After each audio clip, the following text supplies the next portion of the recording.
আমাকে এই প্রশ্নের উত্তরটা দেন আপনারা। আমরা আলহামদুলিল্লাহ ছাত্রলীগ মুক্ত একটা ডাকসু নির্বাচন দেখতে পাচ্ছি।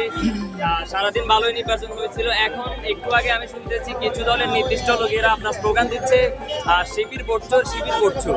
এখনো ভোটের ফলাফলে নির্ধারণ করা হয়নি, আপনারা শিবির ভোটচোর এটা কিভাবে বলতেছেন? অতএব বানোয়াট গল্প এখন আর পাবলিক খায় না, বানোয়াট গল্প এখন আর বলবেন না। ঢাকা বিশ্ববিদ্যালয়ের ছাত্রদের কারণে আর 2024-এর একটা আন্দোলন হয়েছিল। ঢাকা বিশ্ববিদ্যালয়ের ছাত্ররা বুঝে কে ভালো কে খারাপ, তারা যাকে ইচ্ছা তাকে ভোট দেবে। তো এই অতএব প্রপাগান্ডা ছাড়াবেন না। এখনো আপনার ভোটের আপনার যে ফলাফল এখনো দেয় নাই, আপনারা বলতেছেন ছাত্র শিবির ভোটচোর, ছাত্র শিবির ভোটচোর, এটার কোনো মানে হয়? আচ্ছা, আমরা দেখতে পাচ্ছি যে এখানে যারা অবস্থান করছে জামাত এবং বিএনপির যারা কেন্দ্রীয় নেতা নেতৃবৃন্দ রয়েছেন বা দলীয়ভাবে কেন্দ্রীয়ভাবে তারা এখানে অবস্থান করছেন। একটা ক্যাম্পাস নির্বাচনকে কেন্দ্র করে এখানে অবস্থান নেওয়াটা আপনি কিভাবে দেখছেন?